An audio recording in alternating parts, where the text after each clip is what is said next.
Hi, I'm Danielle Bassoni, author of Time for Change, Whole Foods for Whole Health. Today we're going to make an Ethiopian flatbread called Injera. It is a national dish of Ethiopia. It's served with nearly every meal. And it is a spongy sourdough flatbread. Its consistency is somewhere between a crepe and a pancake. And so we're going to learn how to make it today.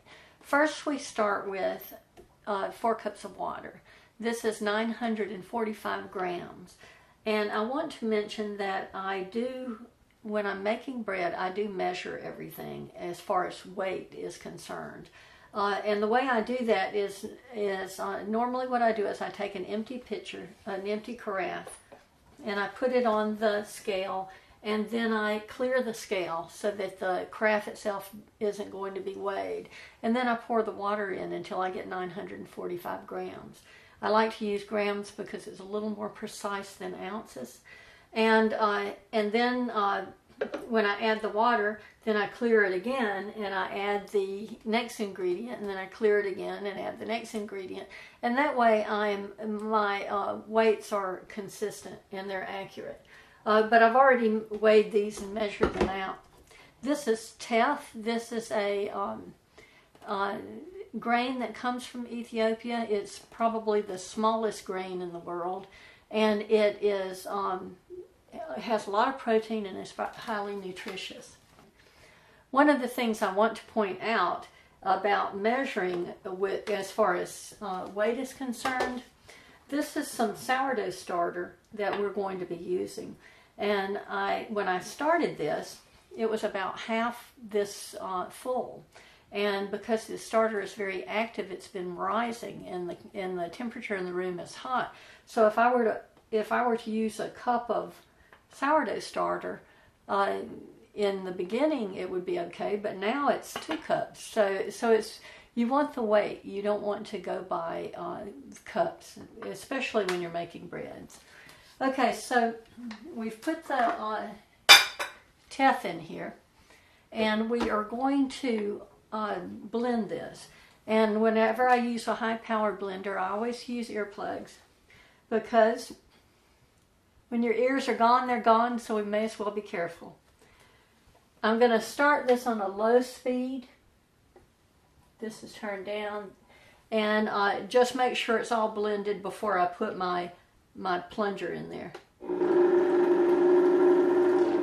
And that just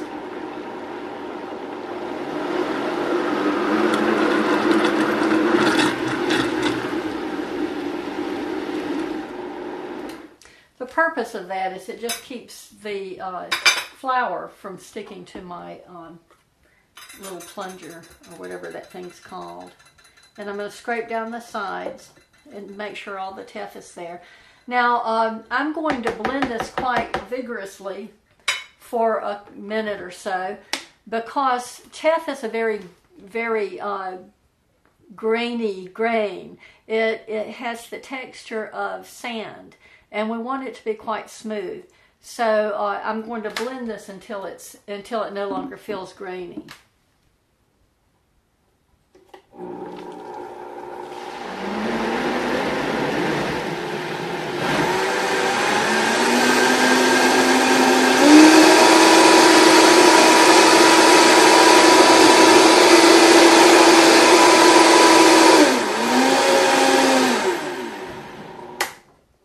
That'll just about do it.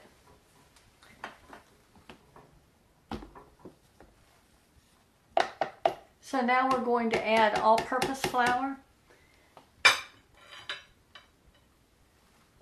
This is 1 3/4 cups of all-purpose flour. And by the way, the teff was 1 cup of teff, and that was 160 grams.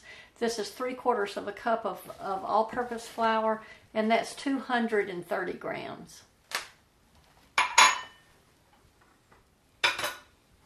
We're going to do it the same way, but we don't have to blend this as aggressively.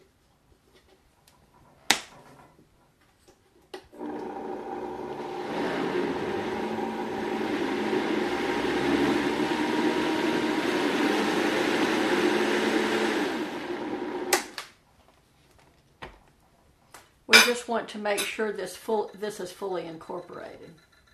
I'm going to scrape down the sides.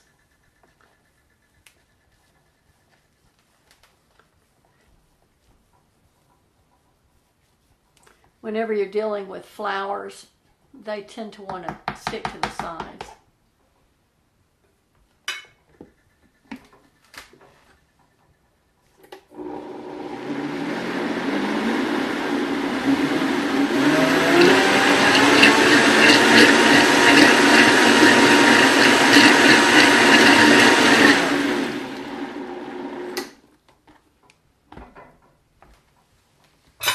So now we are going to put in what is now 2 cups of starter, but started out as 1.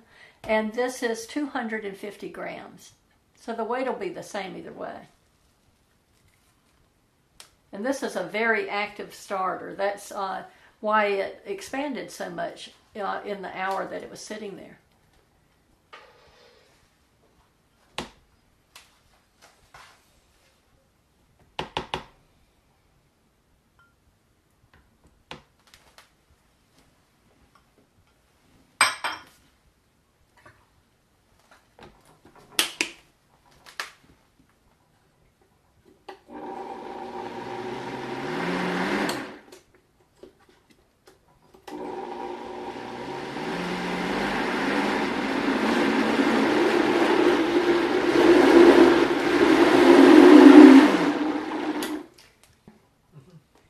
I've turned this off for now, but while it's running, I want to add a tablespoon of baking powder, and I use aluminum-free baking powder, and I'm going to use a tablespoon of non-GMO cornstarch.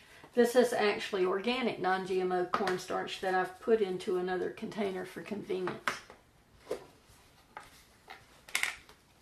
put our earplugs back in, because we're safety people.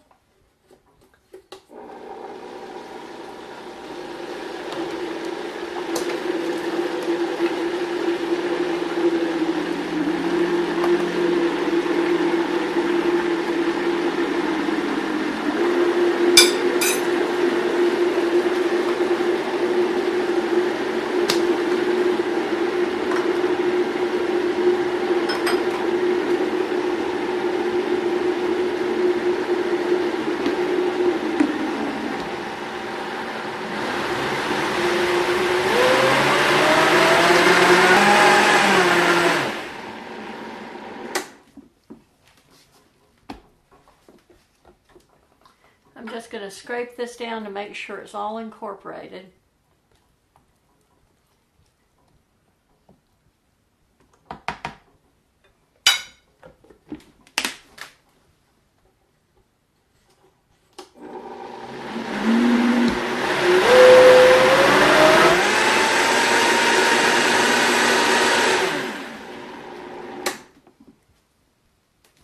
Okay, there you have it.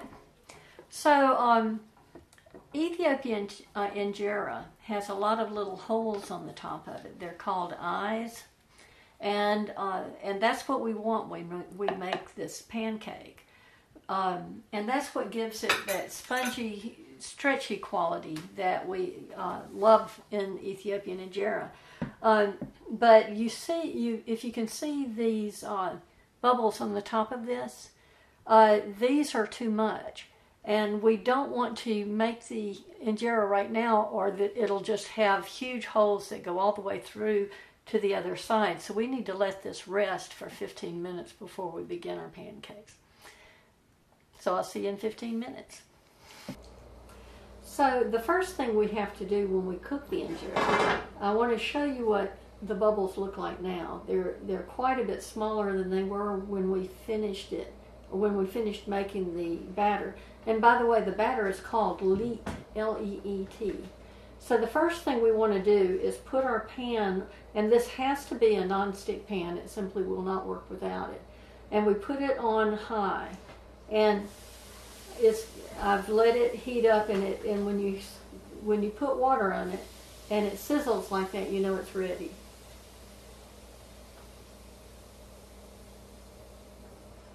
Okay, so here we go. We're going to pour the leet into the middle of the pan, and then we're going to take it and rotate it. I could have actually put a little bit more in there. I'm going to fill up that little hole over there if I can. And now I'm going to cover it. You want to cover it before it completely dries out. And as this cooks, you'll see that condensation is developing on the lid of the pan. And if you don't have a see-through lid, you need to check this periodically, because what you don't want is for this to drip onto the injera, because it will absolutely ruin it, and you'll have to probably wash your pan, throw the injera out, wash the pan, and start over again. You can see the condensation is building up again. Now this is not the way Ethiopians make injera, but this is a way to do it that is that will work for Americans, and especially if you don't have the big mitad or the big grill that they cook it on. So what we're looking for is the edge turning up like this. Sometimes you can shake it and it'll come loose, but it's not doing that yet. And it doesn't always.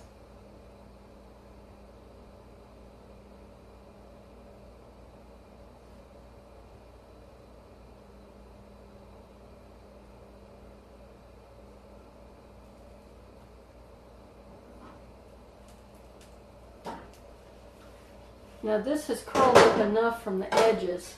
See, it's loosened now.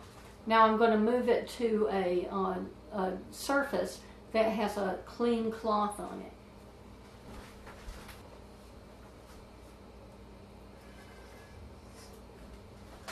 So that looks like perfect injera. We're going to make another one. This will probably make 8 or 10 injera. The first one was pretty thin. I like them a little thicker than that. And so you rotate your pan like this.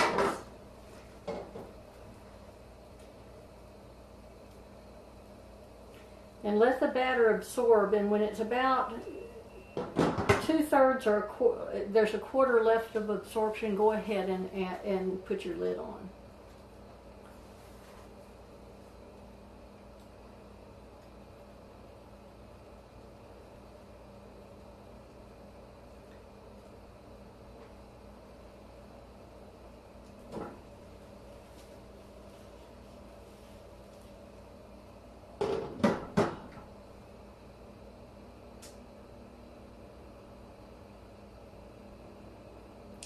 This is not a 100% Teff recipe.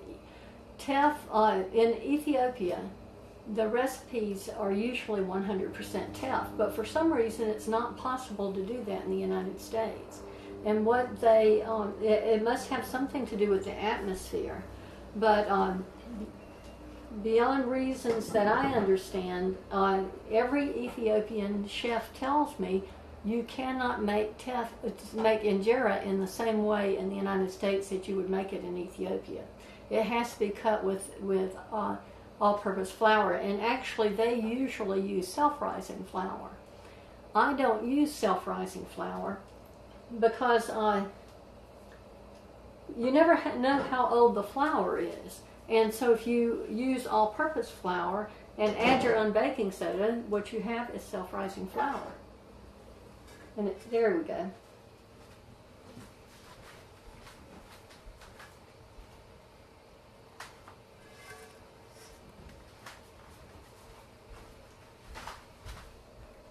Now you can make these as thick or as thin as you want. I'm going to make a thicker one just so that you can see it. Again, you gently rotate this.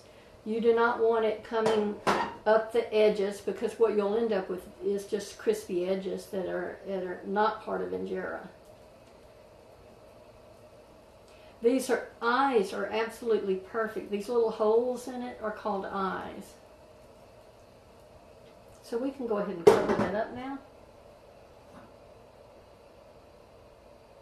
This is actually the consistency that I prefer. I just had an Ethiopian Injera lesson from an Ethiopian chef, and she likes hers very thin, but she says people like it in different ways.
Before we get too far into this, I want to show you the consistency of the batter. It should run off your spoon and just leave a little bit on there. It shouldn't be thick. That's about right. And it's something that you learn by feel.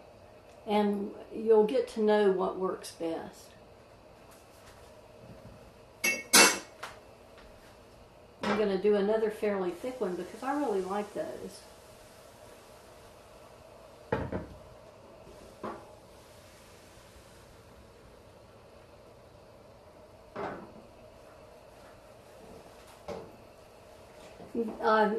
Injera serves as your plate in Ethiopian dinners.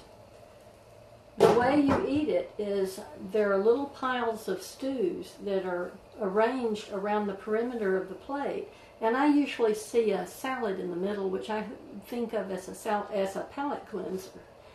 But it is also used as your utensil.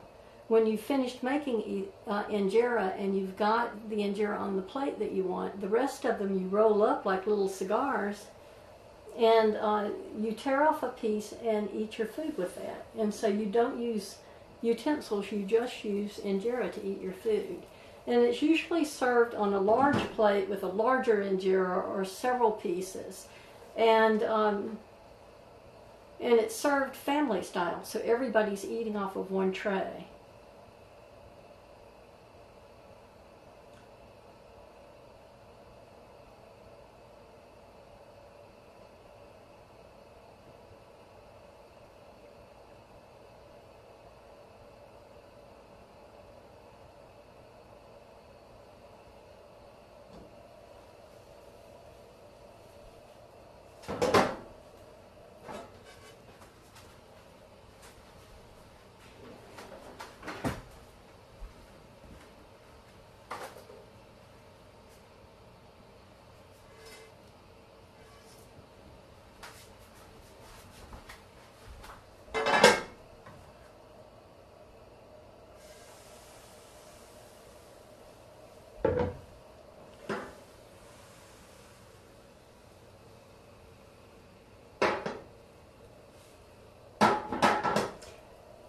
I like to have the thicker pieces on the plate as my plate because it will absorb some of the flavors of your stews, and the last thing you eat is your plate.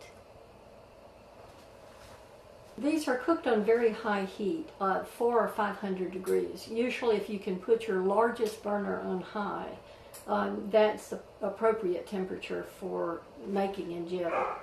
And you put them on a cloth as I'm showing you to cool, and after they've cooled, when you touch them and they're cool to the touch, then you can stack them.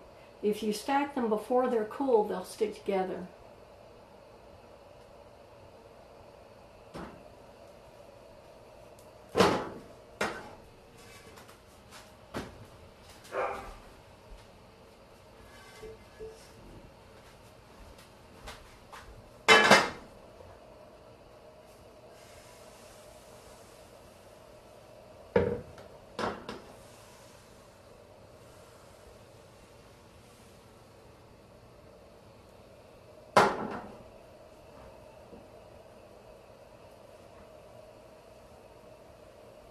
These eyes are absolutely perfect.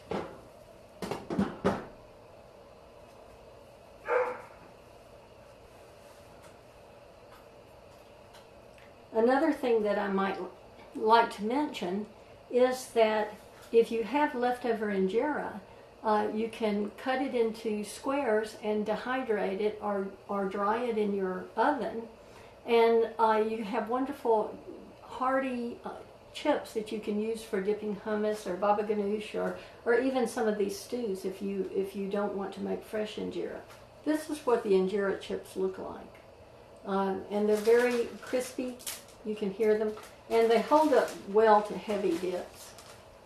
You just put them in your dehydrator and they'll dry in 2 hours. I haven't really tried them in the oven. I know you can do it in the oven because plenty of Ethiopians have told me that's the way they do it. But since I have a dehydrator, I've never bothered personally doing that. These are gorgeous.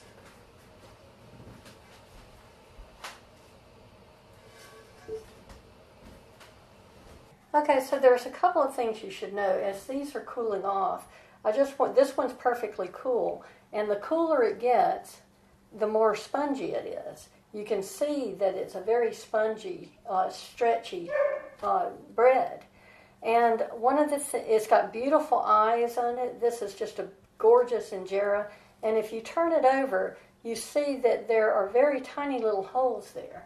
You don't want eyes that go all the way through the injera, so this is actually a perfect injera.